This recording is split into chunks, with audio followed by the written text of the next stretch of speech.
মতিউর রহমান জালমদনী, নিমুল্লাহর নাম মতিউর রহমান জালমদনী, আলমদনী না জালমদনী। হ্যাঁ, বাপদাদা 14 গোষ্ঠীর বাড়ি ও মদিনা না, এর বাড়ি ভারত, এর মাতৃভাষা বাংলা। বলেন আলমদনী হইছে। যার 14 গোষ্ঠীর কেউ মদিনার বাসিন্দা না, এ আলমদনী না জালমদনী? এই মতিউর রহমান জালমদনী হইল লামযহাবী আকীদার প্রচারক। মুসা বিন আব্দুল্লাহ বিন ইয়াজিদ থেকে বর্ণিত আন্না আলিয়ান কাব্বার আলা আবি কাতাদা সাবান, আবু কাতাদার জানাজা পড়াতে গিয়ে আলী রাদিয়াল্লাহু তাআলা 7 তাকবীর বলে। ওয়াকানা বদরিয়ান, তিনিও বদরি সাহাবী ছিলেন, বদরে হাজির হয়েছেন। বদরে জিহাদ ফি সাবিলিল্লাহর জন্য হাজির হলে বদরি বলা যায়, অথচ বদরে বাস করেন নাই। বিষয়টা শুনেন ভালো করে। যেই সাহাবায়ে কেরামরা বদরের যুদ্ধে জিহাদ ফি সাবিলিল্লাহ বদরে হাজির হয়েছেন জিহাদ করতে, তাদেরকে কি বলা হয়তো? সাহাবিউন বদরিউন, বদরি সাহাবী। বদরের দিকে নিসবত করে সম্পৃক্ত করে বদরি। যেমন আপনার ডিস্ট্রিক্ট, হ্যাঁ সিলেটি, মাশাআল্লাহ ঠিক আছে, সিলেটি, খুলনাবি তো ঢাকাবি। হ্যাঁ, দাম্মামে কেউ যদি বাস করে, দাম্মামি লিখে তো নাজাইজ লিখলো, নাজাইজ লিখলো না, লিখলো না। তারপরে বাস করাও জরুরি না।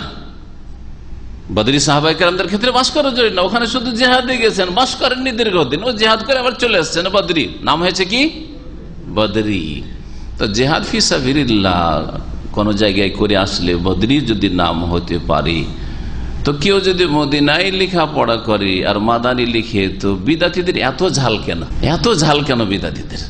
এত গায়ের জ্বালা কেন? এত গাত্রদাহ কেন? হ্যাঁ, দেওবন্দি বলে, কাসেমি বলে, তো তারা ব্যক্তির সাথে নিজেকে সম্পৃক্ত করে কাসেম নানতবীর সাথে সম্পর্কিত হয়ে যদি কাসেমি বলতে পারে, তাহলে মদিনার সাথে সম্পৃক্ত মদিনা লেখাপড়া করে মাদানি যদি বলে, তো অসুবিধাটা কি করলো? অপরাধ করে দিল। আর একটু মজার কথা শুনবেন। আরে মদিনায় যারা লেখাপড়ে কমপক্ষে অনার্সটা করলেও 4 বছর থাকতে হয়। আর যদি মনে করে যে তার আগে ভাষা কোর্স পড়বো 1 বছর 2 বছর 6 বছরও লাগাতে হয়। হ্যাঁ, আরো কিছু লেখাপড়া করবো 8 বছর 10 বছর থাকতে পারে।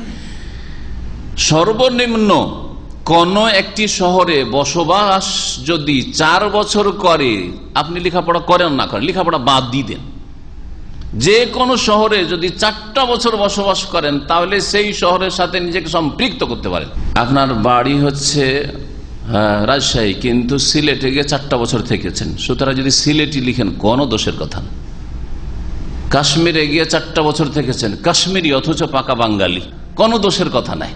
এটা আমার কথা নাই, এটা উসুল হাদিস, মুস্তালাহুল হাদিসে আল্লামা ইবনুস সালাহ রাহমাতুল্লাহ আলাইহি তার কিতাব উলুমুল হাদিসে বলছেন। আর ইমাম সয়ুতির কিতাব তাদরিবুর রাওয়ী তো রয়েছে, অনেকগুলি কিতাবে মুস্তালাহুল হাদিসে রয়েছে যে মান সাকানা ফি মাদিনাতিন 4 সানাওয়াতিন ইউনসাবু ইলাইহা, কেউ যদি কোনো সিটিতে, শহরে, কোনো জায়গায় বসবাস করে বা কোনো দেশে বসবাস করে, কত বছর? 4 বছর, তাহলে তার সাথে নিজেকে সম্পৃক্ত করতে পারে, তার সাথে সে সম্পৃক্ত করতে পারে যে আমি অমুক জায়গার।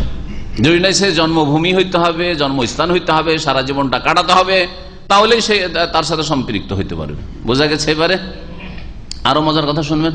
মজার কথা এখনো শোনেনি, এটা তো শুনলাম কায়দা, যাতে করে সংশয়গুলি দূর হয়ে যায় আর বিদাতীদের খণ্ডন করতে পারে। আর বিদাতীরা আমার কথা শুনে নেয়, আর তারপরে অন্তরে বক্রতা থাকলে তো আল্লাহ হেদায়েতের মালিক। এখন শোনাই, তাদের মুরব্বীরা কিছু আছে যাদের বাপ দাদা নিজে তো মদিনায় থাকেই নাই, বাপ অথবা দাদা কোনো কালে মদিনায় ছিল, 5 বছর থাক আর 10 বছর থাক, থেকেছে, বাপ দাদা থেকেছে। এখন তাদের ছেলেরাও মদিনায় থাকেনি, আর তাদের ছেলেদের পোতা নাতিরাও মদিনায় থাকেনি। গোটা ফ্যামিলিকে তারা এখন পর্যন্ত, নাতিদের যুগ চলেছে, সবগুলিকে মাদানি লিখছে, তারা বলছে। তো তাদের জন্য সব জায়েজ হয়ে যায়। আর যারা এতরাজ করে বিদআতপন্থী, তাদের ফ্যামিলির কথা বলছি, তাদের মুরব্বীদের ফ্যামিলির কথা বলছি। হোসেন আহমদ মাদানী, মাহমুদুল হাসান যে সবচেয়ে বড় দেওবন্দের তাদের একজন শেখুল হিন্দ যাকে বলা হয়, তারা বলে তাদের ভাষায়। তো তার ছাত্র হোসেন আহমদ মাদানী মদিনায় থেকেছেন কয়েক বছর, যত বছরই থেকেছেন। আর তারপরে তার ছেলেরা আসাদ মাদানী, কিছুদিন আগে ইন্তেকাল হলো। আসাদ মাদানী দুনিয়ার লোক এতেকাফ করতে মক্কা মদিনা আসে, আর আমাদের ব্রাহ্মণবাড়িয়ার এখানে অনেকে আছেন, ইউনুস বলে একটা ছেলে আছে, ওকে জিজ্ঞেস করবেন, ও বলছে আমাদের মসজিদে ওখানে শেষ 10 দিন রমজানে এতেকাফ করার জন্য ভারত ছেড়ে বাংলাদেশে এতেকাফ করার জন্য যায়। বুঝছেন না? আসাদ মাদানিরা, এদের গ্রুপ। আসাদ মাদানি যখন আসাম হয়ে ঢুকে আমাকে সিলেটি ভাইরা শুনিয়েছে অনেকেই, যখন ভারত থেকে ওই আসাম হয়ে সিলেট দিয়ে ঢুকে তখন শত শত গাড়ির বহর লেগে যায় যে আমাদের বড় মুরব্বী এসেছেন আসাদ মাদানি। তার বাপ ছিল মাদানি, মদিনায় বসবাস করেছে। ইবনু সালার মুস্তালাহুল হাদিস, হাদিসের কায়দা কারণ নীতিমালার ভিত্তিতে তার বাপ মাদানি লিখতে পারে, ছেলে কি করে মাদানি হয়? আচ্ছা, ছেলে হইল আরশাদ মাদানি। এখন আসাদ মাদানি ইন্তেকাল পরে এখন আরশাদ মাদানি, ওর ছোট ভাই আরেক ভাই আছে আরশাদ মাদানি। এখন এদের সন্তানরা যত পয়দা হচ্ছে, যারা হয়তো দেখেওনি, শুধু ওমরা আর হজে আসে, সবগুলি কিন্তু মাদানি। আর আসুক আর নাই আসুক, জন্মিলেই অমুক মাদানি, মোহাম্মদ মাদানি, এই অমুক মাদানি, তমুক মাদানি, এ আত মাদানি, ফে আত মাদানি। কথা বুঝতে পেরেছেন? মাদানি তো তাদের জন্য সবগুলি জায়েজ হয়ে যায়। আর কেউ যদি মদিনায় লেখাপড়াও করে, মদিনায় 4 বছর থাকেও, তারপরে যদি মাদানি লিখে, তো বড় অপরাধ করলো, বড় অপরাধ করে দিল। অন্যের ভালো কাজটা, বৈধ কাজটা অপরাধ হয়ে যায়, আর নিজেদের অবৈধ আর নীতি বিরোধী কাজটাও অপরাধ হয় না। সুবহানাল্লাহ। মানুষ যখন হইচই করতে পারে, গলা বাজাতে পারে, আর মানুষের যখন সংখ্যাগরিষ্ঠতা থাকে, তখন দাপটে নিয়ে নিতে চায়, বাতিলকে হক বানিয়ে দিতে চায়, আর হককে বাতিল বানিয়ে দিতে চায়। বুঝছেন না আমার কথা? আশা করি মগজে ঢুকছে যে এই বিষয়টা। এর আগে শুধু ইঙ্গিতে ইঙ্গিতে বলতাম, অনেকে প্রশ্ন করতো যে মাদানি কেন লিখেন দায়ীরা। আজকে ভালো করে দলিল প্রমাণ বললাম যে ওরা আগে বাদ দিক, আমাদের বাদ দেওয়ার প্রয়োজন নেই, কারণ আমরা উসুলে হাদিসের, মুস্তালাহ হাদিসের কায়দা কারণ হিসাবে ঠিক লিখছি। আর 2টি কারণ রয়েছে, একটা হচ্ছে বসবাস সর্বনিম্ন 4, ওটাও ফিট আছে, আর লেখাপড়া ওটাও ফিট আছে। আর বদরি সাহাবীদের কথা বললাম, ওরা কি এসবের অজুহাত পেশ করবে যে গোটা বংশ কিয়ামত পর্যন্ত মাদানি চলতি আছে, আমার ছেলে আর ছেলের ছেলেরা লেখাপড়া করুক আর নাই করুক, মদিনা সব মাদানি লিখবে, তাদের জন্য জায়েজ হলে আমার ছেলে মেয়েদের জন্য জায়েজ রয়েছে। আরে মাদানি ছেলেদের জন্য, হোসেন আহমদ মাদানি ছেলে আর বংশধরের জন্য যদি জায়েজ হয়, তো অন্য কোনো মাদানি সন্তানদের জন্য আর বংশধরের জন্য জায়েজ রয়েছে।